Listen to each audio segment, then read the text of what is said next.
Sharon Payne, coming to she gave us some great information in Sunday school. I'm sad that many of you missed that.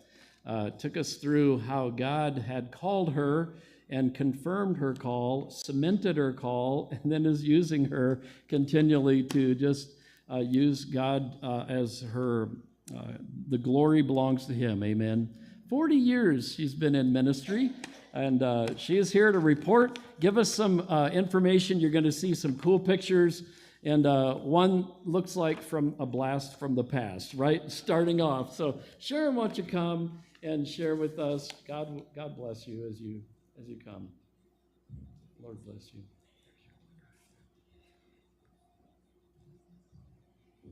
All right. Thank you very much for having me here, and it's good to be with you all again. You know, talk about a blast from the past. You know, I've been going through photos, 2 totes of photos from my parents. My parents were called home to glory in 2022, both of them, after years and years of missionary service. And those of you who have been here at Airport Boulevard Baptist for a while, I mean, you've seen them over the years because they've been here. You may even have seen that photo way back when. I'm not sure who was pastor here when they were, when you began supporting them here, but I believe when you took me on and we became partners in missionary ministry, Doug Wise was pastor. So that has been quite a while, okay? And God has been good through all these years. I just want to take you on a little summary of all of this, of what we've been able, through God's grace, and of course for his glory, what we, and I say we, meaning you all here and myself and the mission agency I'm with, ABWE, we've truly been partners in this. And of course the greatest in this partnership has been the Lord. So we'll go back a little ways. I was appointed a missionary with ABWE in July of 1982. So that's a little over 40 years. You know, I'm not counting all those years as a child. Yes, I was a part of my parents' ministry, and yes, they let me help and do things, but we'll just start with where the Lord called me into missions and directed me to join the same mission board they were with, and after going through the candidate process, they accepted me. So it was usually a bunch of paperwork beforehand and then a month of candidate classes and orientation, and I got my certificate of missionary appointment, and then went through pre-field and raising prayer support and financial support and partners in ministry, the ministry to São Paulo, Brazil. So I was commissioned after about 2.5 years of this, just 1.5 months prior to departure for Brazil by South Holly Baptist Church. There have been a lot of changes over the years. You can see that from some of my prayer cards. I don't know if that's all of them. I think I'm missing one somewhere. But in the upper, let's see. Okay, I found the little laser. Did I? I did. Aha. That one up in the upper left corner. That was the earliest one. And of course, you have the latest one down in the lower right out on your bulletin board. So God has always been, and he still is good. No matter whether I'm in Brazil or I'm in the States or what's coming up for me in ministry and life, God has always been good. There are a lot of memories, and there are a lot for which to be thankful. Now, the only reason this slide presentation isn't getting longer and longer as I go from church to church is because I deliberately left a whole lot of pictures back in Iowa where I am staying now, so I can't scan them and put them in. So I have what's on my laptop, and yes, I had to select. So São Paulo, Brazil, the state of São Paulo, the city of São Paulo was where God allowed me to minister throughout my missionary career. This is one of the world's largest cities, 5th largest at last count, I believe, and some 24 million people, so there are indeed lots of opportunities for ministry. ABWE is a church planting mission. Their vision and their focus is to multiply churches, leaders, and missions ministries. That has been their vision and focus throughout the years of their existence. Sometimes they've expressed it in different ways, but multiplying churches, multiplying leaders, and multiplying missions. So I was privileged to work in 3 church plants, helping to get these church plants up and running from the very beginning. The first The Rio Bonito Baptist Church was started by my parents in 1976. So as a teenager, I was able to begin missionary ministry with them in this church. When I arrived in Brazil, March 1st, 1985, after a short refresher language study course in the city of Campinas, I did move to São Paulo, and I was invited by Pastor Alfredo and Rosiris about the end of their first year at the Rio Bonito Church to work with them in this work, to help build up the church, to make it a strong church so that that church in turn could go out and start others. Now, what they wanted me to do was to emphasize the educational ministries in the church. They wanted me to be in charge of those, particularly emphasizing the children's ministries, and they wanted me to help train teachers and leaders overall for the various educational ministries and other ministries of the church. In all of the churches that God allowed me the privilege of ministering in São Paulo, that's what I did, educational ministries. So I usually started with a Sunday school class. I taught a class and always brought someone alongside to train them to be a teacher. Yes, there were theoretical teaching training sessions, but a lot of it was by having them, someone come and observe. And usually I would take whatever class nobody else wanted. You know, a lot of people like to work with the younger kids. Not too many like to work with the older kids, including my,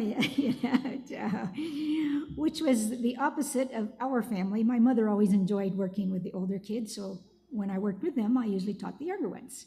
But at Rio Bonito, they gave me a class of juniors. They soon split the class into boys and girls, and they gave me the junior boys. Now, I don't know if they meant by that I was a tomboy, or if just everybody thought teaching boys was too difficult and nobody else wanted it, but that's where I wound up with the junior boys.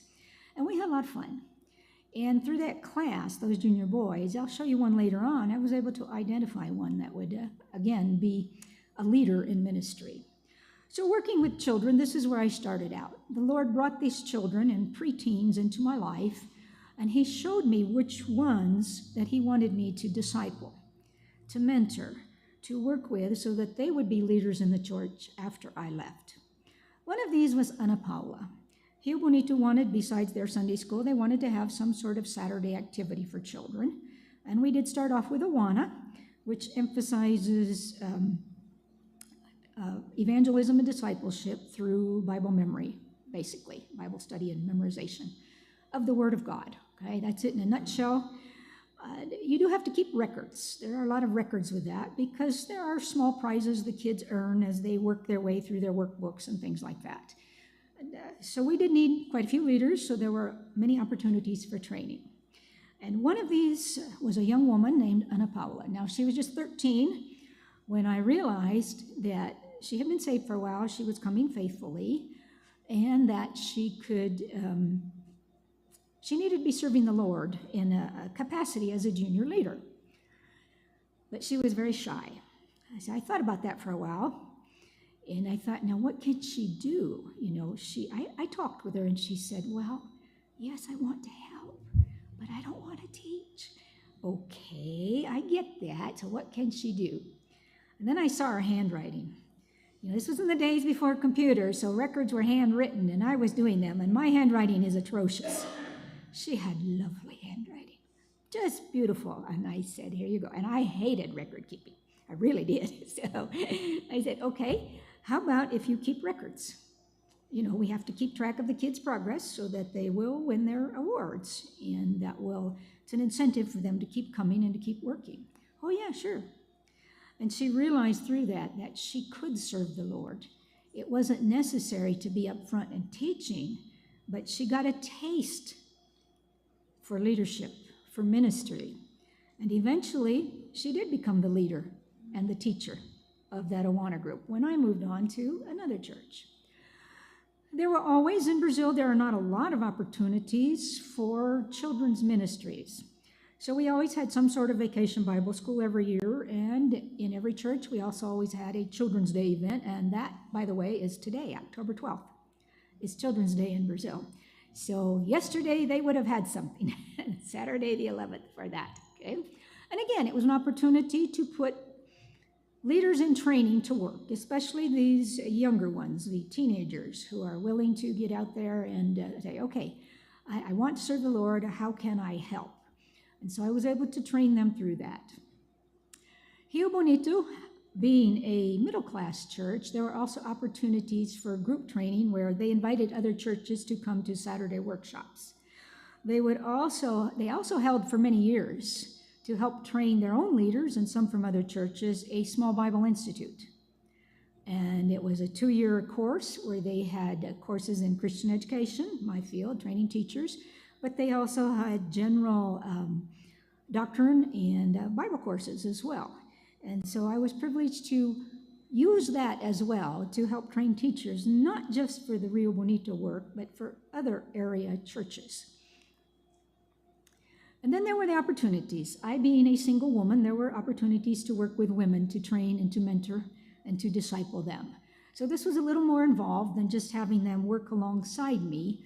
These are the women that wanted to actually learn from me. And Vera came to me and asked, she said, I want to learn from you how to be a teacher, but I want you to meet with me. I want to study the Bible with you as well. And so we did have not just teacher training classes, but we did have discipleship classes, and we had Bible studies, and we worked together for a long time. And even after she began teaching, and she took over the junior class, by this time they'd put it back together, boys and girls, and she took over the juniors. And she's still doing that today. Her health is not good, but she still wants to serve the Lord as much as she can. So the partnership resulted in those who were left behind to carry on the work, and Rio Bonito being strengthened, they were able to reach out to a different neighborhood, the Jardinheimbergi neighborhood. The Rio Bonito Church took seriously the Great Commission in that, hey, we need to send out our own missionaries as well. And besides supporting missionaries who were working overseas, one in the Gambia, and then later on they went to Portugal as missionaries, they reached out into this neighborhood to begin a new church. This was their first congregation. They purchased this small building.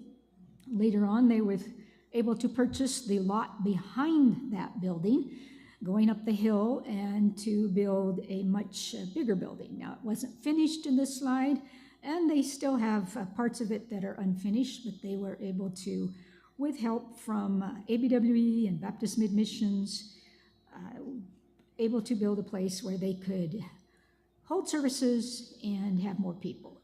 So once again, my job there was to work with Pastor Milton and Otilia and to help build up this church's educational ministries. Matter of fact, Rio Bonito invited me to go over there and to do just exactly that. This is the congregation. We're starting from scratch.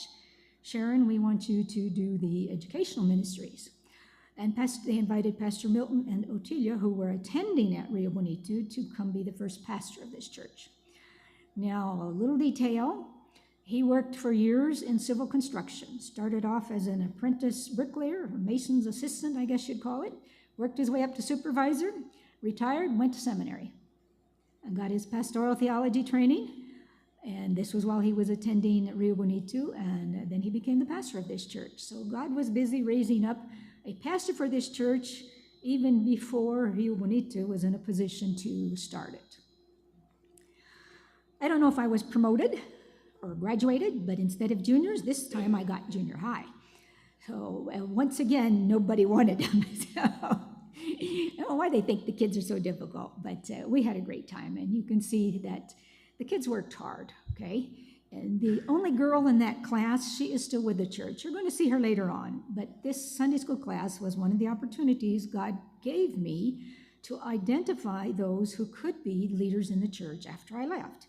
A missionary kind of works him or herself out of a job. You know, it's your job to evangelize and disciple and train and mentor, and then they do the work. So you move on elsewhere, okay? So after I had somebody for that class, I moved on to the youth, and we had a big group. These are ages about 15 to 25, and we usually had about 20 students there every Sunday. We met in what used to be the storage facility. We didn't have enough classrooms on the lower level, and the upper level wasn't quite finished yet. So we met in this storage room, and if you look at the streaks down the wall, yeah, it backed up into the hill, and it wasn't, let's say, well waterproofed. So when it rained, we kind of got a little mud coming down the walls. We didn't have paint jobs, so what's the difference? It's abstract painting. Just look at it that way. And it worked, and the kids were great. And I look at these pictures and I'm counting, these ones are either still at that church or they're at another church. Yes, there are a few that aren't anywhere anymore. They're not at church, they're out in the world. And the ministry really is in God's hands. We're partners in it. We pray and we show interest in these, but in the end, the Holy Spirit gives the increase there.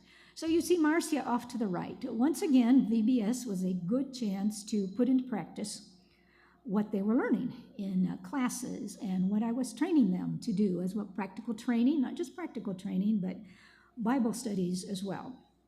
Josie on the left came to me and said, look, I don't know if the Lord is calling me into missions or not. I want to do a summer, 4-6 weeks. I want to go on a trip with Child Evangelism Fellowship. But I need some training before I can go. I need to learn some practical things, and like how to teach a memory verse or a song. And because I work, I don't have time to go to their evening sessions at their facility here in Sao Paulo. So guess what, Sharon? I want you to train me. I can do that, and so she did. She did go on that short-term trip and realized that the Lord did not want her to mission. She came back, met a fine Christian young man, married and serving the Lord at another church.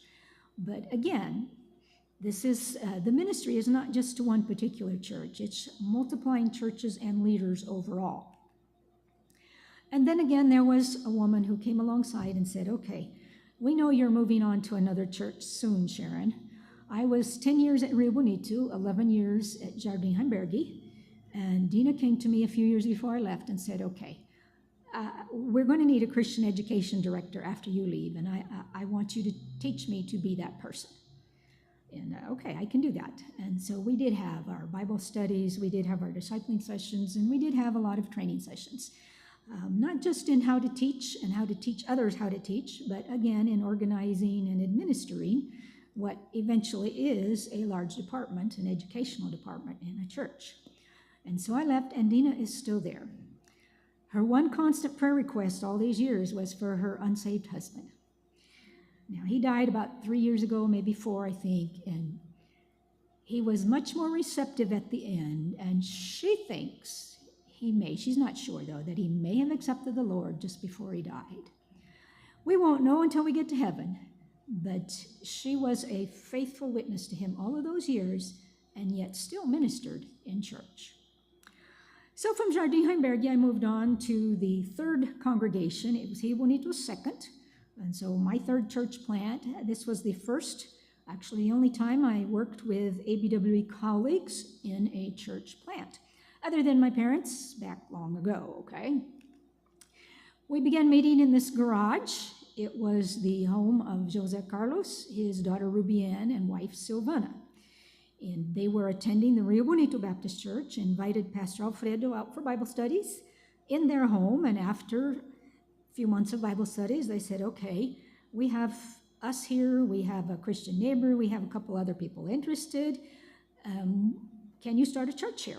We need a church in this neighborhood. And Pastor Alfredo took it back to Rio Bonito, and they prayed about it and decided that, yes, they could start a church here. So this family sold their car. They sold their car so we could meet regularly in their garage. And they did use some of the money from the car to finish the upper levels of their home. It was still under construction, but they were serious about having a church there. So we began with Saturday children's classes. My colleague Rennie Snare and I would get there about 10 in the morning. We usually woke up Rubianne. Everybody likes to sleep in on Saturdays, right? So she would come yawning down the stairs, let us in, and then she would go around and wake up all her little friends and bring them to church. So bring them to our Saturday children's classes. Same thing, I look at those and I see a lot of them came to church later, and some of them hit their teen years and just disappeared into the world. So sad to see. We began Sunday evening services that same weekend in late October 2006. And met in their garage and quickly outgrew the space. It wasn't very big, but we moved to the rented facilities that we still have today. And that was enough to allow us to grow and to evangelize and disciple those who were unsaved in the neighborhood, but also disciple Christians who may have moved into the neighborhood and had kind of quit going to church because they didn't really find one they liked in the neighborhood, okay? We have, as I mentioned in a recent letter, we do have our property. We bought land in 2011. Have not received planning permission to build on that yet. It's a long saga. We put in for planning permission in 2015. Yeah, I had to start all over again in 2019. Still nothing. So the Lord provided, across the street from our property, provided 2 adjoining homes, which we have purchased.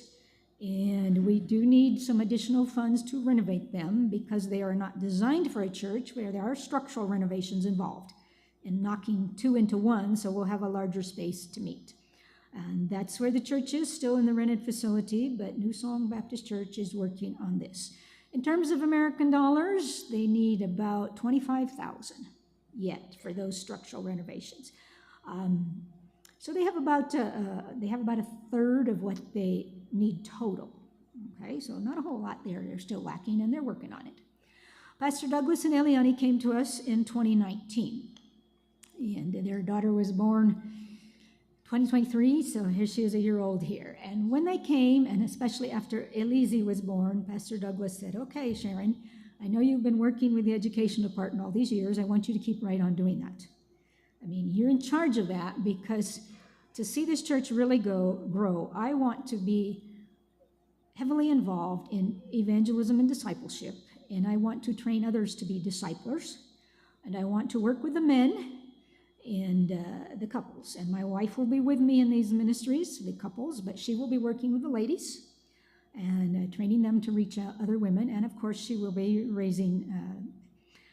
keeping track of our daughter during services and things like that as well. So you can carry on with the educational ministries.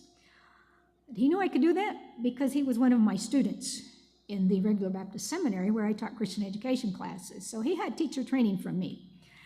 So we worked very well together. And that strategy really paid off because the first couple he trained to be disciplers were the ones who let us meet in their garage, Jose Carlos and his wife, Silvana.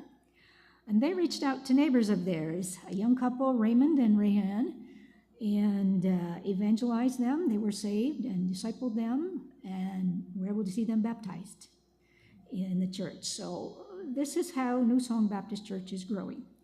These are results from our partnership in ministry. I mean, you had as much of a hand in this as I did or Pastor Douglas did or anybody else there. So I worked with the children's classes in the Sunday school again. I started back with primaries and trained teachers for each age group, and as the kids aged out, moved up. Normally you have younger children when you start a new work, and that's what we did there, but they do grow, and so I moved from primaries to juniors and from juniors on to a combined junior high and youth ministry.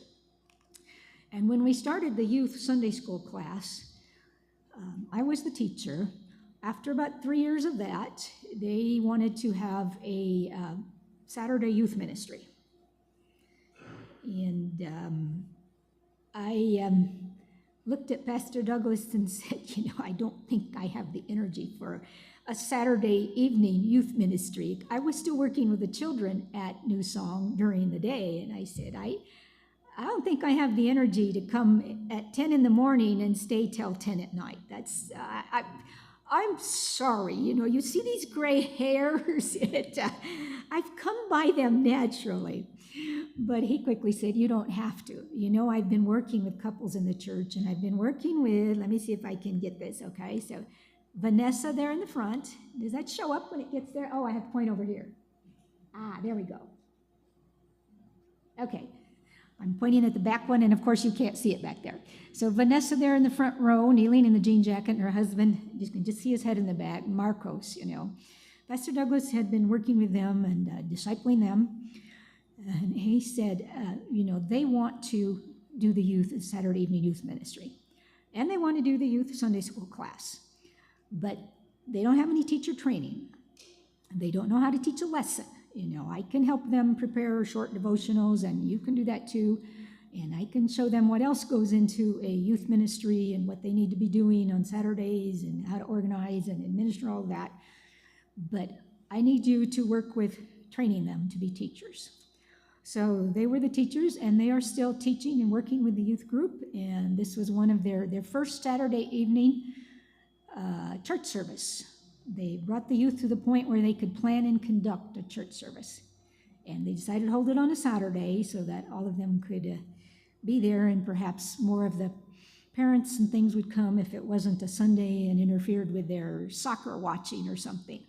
But we did. So before I left New Song, I started identifying those who would be leaders after I left. Back with the kids again, 9, 10, and 11 years old, these girls, and they really wanted to start working into leadership roles. And they were too young yet, and I said, well, you can't really be a leader until you're 13. You do need to be 13 to be an assistant in teaching a class or something like that, just helping out. But what you can be is team leaders in Vacation Bible School. Oh, yeah, that was great. Yeah, we can do that. Okay, just a minute. I'm not done yet. If you're going to be team leaders in Vacation Bible School, if you're going to start training for leadership, there are a few things you have to do first. Okay. First, you have to be faithful in your own attendance in Sunday school and church. That's number one. Second, you have to be growing spiritually in your own life. You have to be having your own devotions, and you have to be, and if you don't think I'm going to ask your parents how you're doing at home, you have another think coming, because I'm going to ask them. Their parents came, obviously. I said, I'm going to ask them how you're doing. And if you're not exhibiting the fruit of the Spirit at home, you don't get to be a team leader. You don't get to be any leader until you're growing spiritually. So those were the two main things, and that and their age. And I said, okay, so you can be team leaders at Vacation Bible School once I've satisfied myself that you've met this criteria. And then I gave them a little training in how to teach their team the memory verse or the song or something like that, because you get points for that in Vacation Bible School, and how that worked out. And I said, oh yeah, one more thing. If you're going to be team leaders, you can't all be on the same team. They're good friends. They all want to be on the same team. I said, not going to happen. If you're team leaders, you're on separate teams. You think that one over and let me know if you still want to be team leaders. Well, they did, and they came back and said, okay. So they were team leaders at this Vacation Bible School. This was we did the story of the Auca Indians who massacred 5 missionaries in Ecuador back in the mid-50s, 55, 56, somewhere in there. And so the little yellow plane was our photo op for Vacation Bible School. But again, the Lord led led this woman to me. And Emanuela, her family, Nicholas, Yasmin, her husband Samuel is still unsaved, but he does come occasionally, and she allows her to come, and she came and said, okay, I want you to train me to be the Christian education director after you leave. So I worked for 3 years with Emanuela, with discipling and mentoring and Bible studies, meeting with her, praying with her husband, and of course training her not just how to be a teacher, but how to teach others and how to organize and administer and run the Christian education department. And that's what she's doing. So I left it all in capable hands, and there were other ministries along the way that I was privileged to be involved in, just to help strengthen these churches. You're multiplying churches. There are a variety of things that do need to be done so the church can come to the place where they can go out and start other churches. That's how you multiply. One of those was music. I'm no concert pianist, but I know enough to give basic lessons. And Julie was one of my students, the only one to really stick with it. And she is now the church's pianist. And by the way, she has her own little students now. So she's, okay, when I'm gone, you guys can teach. You guys can be the pianists at the church. So eventually, I had not much to do except for sit and enjoy a church service instead of teaching somewhere. But that's the point, guys. So 3 church plants, Rio Bonito, Heimbergi, New Song, and other ministries along the way that are involved in multiplying churches, leaders, and missions. One of those was the overall Awana ministry. I was instrumental in helping churches get programs started in the beginning. so that they could have a way to evangelize children and through children reach their families. And then I was instrumental in getting the Awana organization going in Brazil. You need to have a registered entity with a Brazilian tax-exempt number. And so I was part of the team that did that and then served on the Awana board for many years. But eventually that too was at the point. They can do that. It was through that first Awana club in Rio Bonito that I was also able to help multiply missionaries and get them at least started in Awana, which was a good place for this young man. His name is Diogo. I started with him at Rio Bonito as well when he was 13, 14.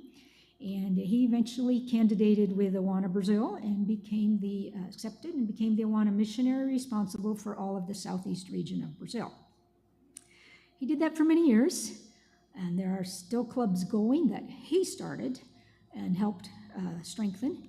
And then the Lord called him into the pastorate. He and his wife Patricia now pastor in South Brazil.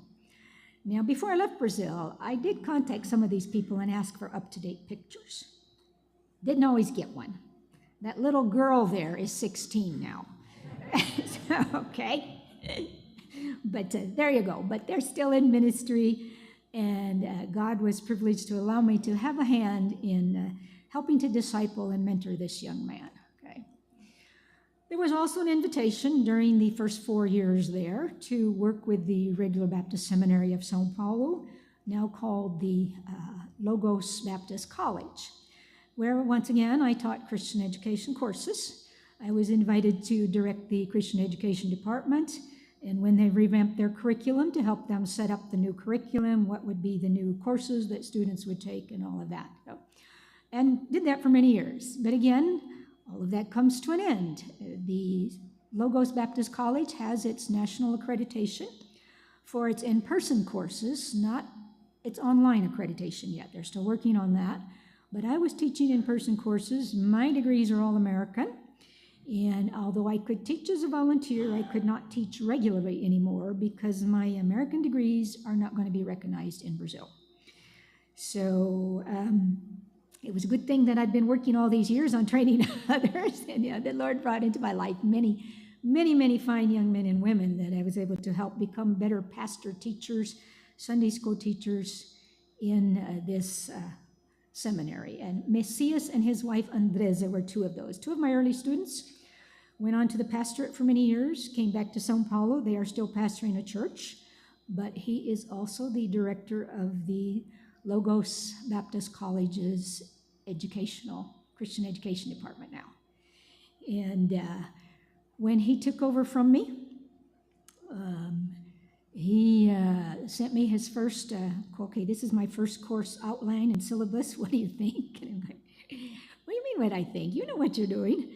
And he really does, okay. And then he sent me a video of his first lecture. And I'm like, okay, yes, you're good, And he really is. The Lord has raised up a fine family here. They have a little boy, and he's still pastoring as well. So he pastors full-time for a church, and he teaches at the seminary at night, and he's there just about every night because there are classes every night. And even though he might not be teaching every night, he's there to talk with students and minister to them. So their church does have English speakers. They have several people in their church who speak English. So when I left Brazil, his wife does as well. All of my English teaching material, lessons, flannel graph, whatever, I donated to them.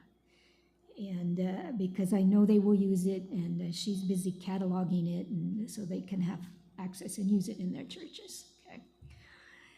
And the fourth ministry, besides the church planting, Awana, the seminary, then there was the Regular Baptist Press of Brazil. And I left it for last because it's the ministry I'm still involved in.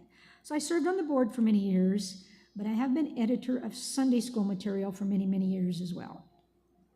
I began with old material we imported from Regular Baptist Press in Schaumburg, Illinois, and translated and adapted it to the Brazilian culture.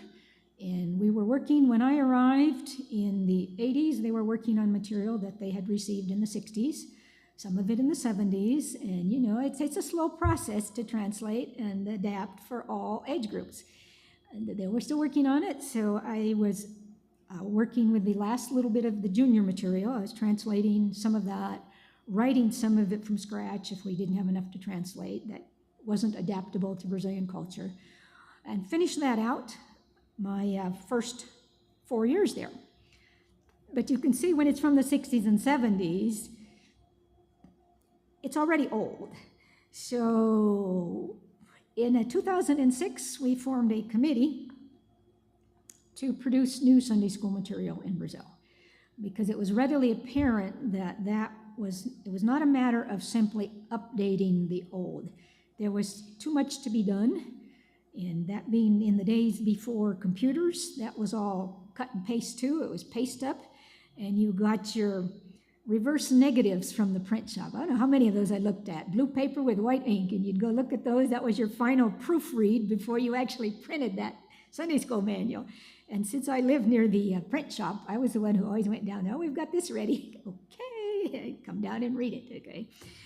So we produced these from scratch. Brazilian writers, not necessarily Brazilian editors, because I was an editor, but worked this and got it going in Brazil. And we have finished not all in print yet, but we have finished the pre-primary, the primary, and the junior age groups.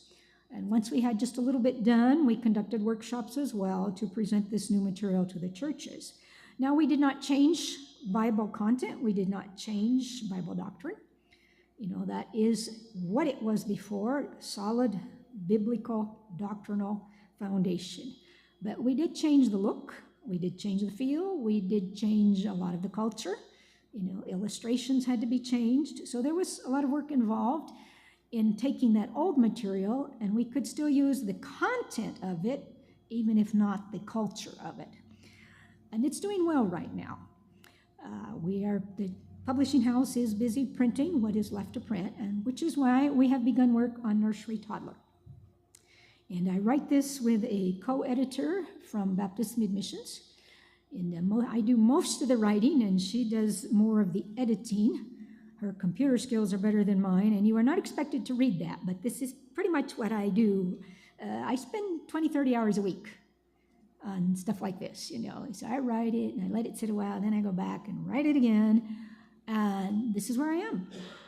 This is where ministry has come down to, but it's still part of multiplying churches, leaders, and missions. They need good materials if you're going to have a strong church as well. But frankly, something I can do pretty much anywhere. All I need is a laptop, a word processing program, and an internet connection. And so it was evident that the Lord was leading me out of Brazil back to ministering here in the States, and even up to retirement. But I'm not done with ministry, okay? And neither are you. We've been partners in Brazil for many years. You may go on to partner with other missionaries.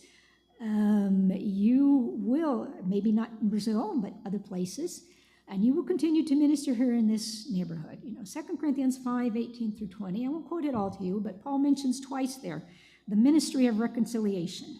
And he's not talking just about himself and his fellow missionaries, those who are traveling with him. He's talking about the ones he is writing to, and he's writing to the church in Corinth.